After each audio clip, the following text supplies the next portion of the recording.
Welcome to the 7th Annual Civic Engagement Recognition Day ceremony. My name is Samantha Siegel, and I'm the director of our Center for Leadership and Community Engagement, and it is a joy to welcome all of you to our celebration. I am so honored to be the one that gets to welcome you here because this is actually one of my favorite days of the year.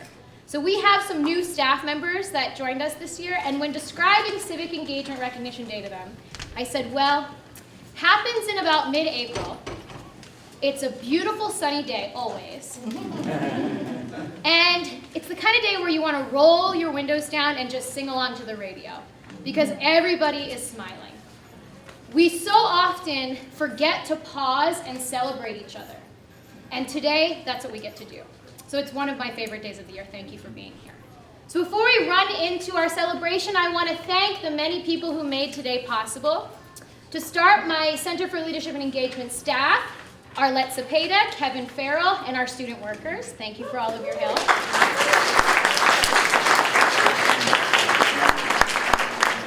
There are many people that you don't often see that make today possible, and in events like this, we forget to thank them, so our receiving staff and all of the people who are here, and some of them are here today, so thanks again. But most importantly, our newest staff member, Jenny Kelly, who is our office manager, who started in February and ran this entire. So thank you, Jenny. So I started making my thank you list for all of the people who are here, and I decided that I had to take my cues after Principal Tim Gannon and say that I'm not going to thank any one person. Because if I did that, we would be here all afternoon thanking people. So instead, I will remind you to be mindful of the people around you. So I really want you to take a look at the fact that we ran out of seats, but also take a look around the room. So just turn around for a second, acknowledge each other, and really be mindful and present with each other. Because all of you work together, even if you don't realize it. So in this room, we have Board of Trustees members, thank you, members of our senior staff, administrators, faculty members, students, alumni, staff members, community partners, scholarship donors, foundation representatives. We have national partners, representatives from Borough Hall, representatives from our Port Richmond Partnership, and all of you are so important. And all of you work together through the Center for Leadership and Engagement, through Wagner, and you make this work that we're going to talk about today possible. Without your energy, spirit, and commitment, we wouldn't be able to do all of the amazing community work that we're doing through the Wagner plan. I also want to make sure that we acknowledge the parents and families in this room. Because we forget that without their support behind our students, behind all of the different people, my own parents, your families, your support systems, a lot of this work wouldn't be possible. So students, if you have a family member or a friend here, look at them for a moment and say thank you.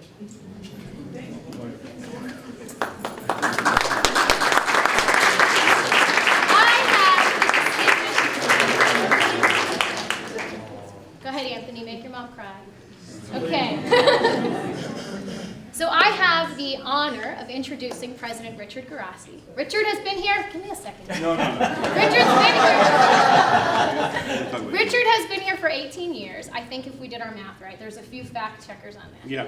And was instrumental, the person who helped bring the Wagner plan for the practical liberal arts to Wagner, which brought service learning and made all of this possible. So we're really appreciative of everything you've done. And of course, if we're going to recognize Richard, we have to recognize the First Lady, Mrs. Guarasci. Thank you.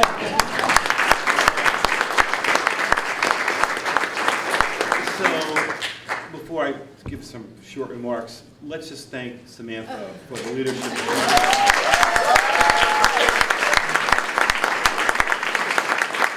we have many representatives in the room of what a superb education civically and educationally and academically that you get at Wagner College. I can think of no better model than Samantha Siegel, who has an undergraduate and a graduate degree from Wagner and models everything that you represent in this room. And the best of Wagner College, she's 25 years old. 26. And leading, 26 years old. That's my birthday. And leading this whole operation. Just congratulations. Thank you.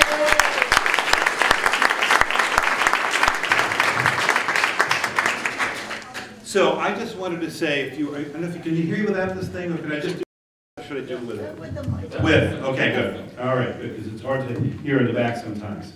And I want to get out of the way of Tim's presentation. So this, not only is this a beautiful day, it's a very meaningful day for me personally for two reasons. First of all, when I was walking over, there's a little new tree on the path that's going sideways by Foundation Hall, which I planted with Karen in honor of my mom and her three sisters. The last of them passed away this year. These four women were just remarkable people. So I planted this tree with this marker that you can go by as an inspiration for other men and women, particularly women on campus, and it says Models of Hope and Caring, and it names each of them. So that was, I hadn't seen that plaque because when we put it in, it snowed immediately afterwards, and then I haven't seen it until the good weather came, so I don't think Karen's actually seen it yet. And then the second reason why this is such a moving day, beyond this fabulous crowd, and I know so many of you, and this is such an incredible mixture of all the collaborations that we do at Wagner College, including my colleague from CSI who's here, Mike Press, as Samantha said, trustees, representatives from city government, our great partnership with Port Richmond High School. Tim is here, Tim Gavin, the principal, all of our students from different ages and groups and so on. And of course our faculty, Nick Richardson, sitting here in the front row. He comes to everything, we never acknowledge him adequately. Our dear provost, William McNair. But it's also a day that was inspired by Julia Barkita. And Julia Barkita, I wish we had a picture of, Julia Barkita was the first face that I met when they were trying to recruit me to come to Wagner College in 1996 in December to start the 97-98 academic year as the provost and vice president for academic affairs. So Julia was a graduate of Wagner College, 1964. Her husband graduated a year that she eventually married. She met when she was a freshman here. I'll tell you that story in a second. And she went on to get a nursing degree from Wagner, was an active nurse for about 15 years, was brought back to Wagner, first as an adjunct professor, and then as a professor, and then became chair of the department. And then I was trying to convince her when we started the Wagner plan and on the civic piece and on the experiential learning piece that we needed someone who could start this with me because there was no history of this in a real way, an intentional way at Wagner College. We had very little way of resources. And so I was trying to convince Julia to leave nursing formally, and become the Dean of Experiential Learning, the first person to support the first year of the first year program, actually, which has all that experiential and civic learning in it. And I could not convince her. I tried every which way, 3 different meetings. So finally I called up her husband, invited him to my office and said, Julia has to become a dean. And he said, okay, talk to her, and she did. If Julia were here today, this is her world. This is the world that, for those of you who knew Julia, who meant the world to her. She believed deeply in Wagner. She had this radiant smile that inspired so many students and so many of her colleagues. And she lived for civic engagement. She was a nurse in her heart and in her practice. And she was a good civic engaged scholar in her own right. So this is Julia Barkita Civic Engagement Day. So I have her picture in front of me. I just wanted to say a word or two before I introduce Tim Eatman, my dear friend, that let's just take a step back. This little college, the acorn that created this little college, was based on a conversation of 5 or 6 ministers in Rochester, New York, in the 1880s, not that far off from the Civil War, and they were looking at large numbers of immigrants in Rochester and the whole corridor, upstate New York, the industrial corridor that went all the way to Detroit, through Cleveland and Chicago into Detroit and beyond. And they thought the best thing they could do was create a school to create more pastors. So they created a proto-seminary, high school seminary. We wanted to become a college maybe a dozen years later. They had no place to expand to. One of their wonderful graduates, Frederick Sutter, who's now on their board and pastor of Trinity Lutheran Church just down the hill from here in what was a very rural Staten Island. And he believed that there should be a college, and there was a chance to bring it to Staten Island. And it was a piece of property owned by the Kennards and a little bit by the Vanderbilts that they could acquire and start a college here. And from the very beginning, his notions, and then later the first lay president, Clarence Stoughton in 1935, had a vision for what a strong liberal arts college would be about. Independent thought, independent thinkers, critical thinking, broad and deep education, but ultimately an education that served others. It was an education to join social power, social thinking, creative thinking, a broad and deep knowledge with the notion of serving others, just like the original pro-seminary was founded. So we do this work, it's in our blood, in our DNA as an institution, and we do this work now because as we look across the span of the world and the span of our country and in our city and in this borough, and we look at the fact that there's so much creativity and so much potential, and some of it not being tapped adequately, doesn't have the support and allies to help. And Wagner then has stepped in as one of several organizations to do this work and partner with our allies, most primarily in Port Richmond, but throughout the island, partner with the College of Staten Island and St. John's University in establishing another beachhead of sorts in 2 other neighborhoods where in fact we can support learning, college acquisition for students and families for whom have no college background, no college orientation, but have the aptitude to get to college. In fact, they were supported early in their years. And so this is the work that we were chosen to do. We were chosen to do this work in 1883. We were chosen again in 1918 when we moved to Staten Island. We were chosen again in 1829 when we became a college. We were chosen again in 1833 when we accepted women to the college, one of the first colleges in New York State to do that. And we are chosen again now. And these young folks who are in the room, never mind the adults who do this every day, we're here to change America. Our work is to take the deep and broad knowledge that you have here to become the leaders in your professions. Whatever political orientations you have, whatever orientations you have in terms of different professions and interests, you're to take the knowledge you gain from here, the deep intellectual knowledge, the civic knowledge, the kind of public virtue that you learn here, the civic virtue you learn here, and to use that to move people and institutions for social good. That's why we exist. They don't need Wagner College just to be another college.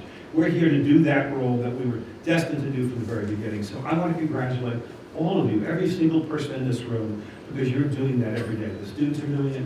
The wonderful parents that we have in the room who've given us these wonderful young people to be here at Wagner, our alumni in the room, our allies and partners in our community work, our fellow colleges and universities on the island, our national leaders who are here like Tim, and our staff and faculty who are just the heart and soul of what we do. So thank you all for being here. This is a great day. Thank you.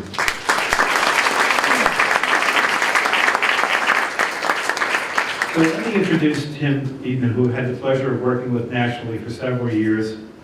Tim is an assistant professor at Syracuse University, but more importantly to me and to us, the co-director of a group called Imagining America. He'll probably say a bit more about Imagining America, but let me just sort of give you the fabric. The work in civic engagement nationally is diffused through a lot of institutions of higher education and partners K through 12 and the like. And one of the areas which tends to be neglected until Imagining America came along was the role of the arts and humanities in this kind of civic work, what we call public scholarship, using all of the work of the arts and humanities to open minds and create conditions for dialogue and discussion around the values of issues and conditions that we face in our nation and how we can override the ones which are negative and emphasize the ones that are positive. And so Imagining America was formed to be that civic organization in higher education that essentially plays the role of promoting the arts and humanities in the civic work. And Tim has been the co-founder of that work and just a tremendous force behind it. He's done lots of million things with his life. He was born in Harlem, New York. He has his family still partly in Harlem. His mom is still there. He has, I've had a chance to see his 2 beautiful daughters, one of whom goes to Spelman, where Lily had come from previously, Spelman College.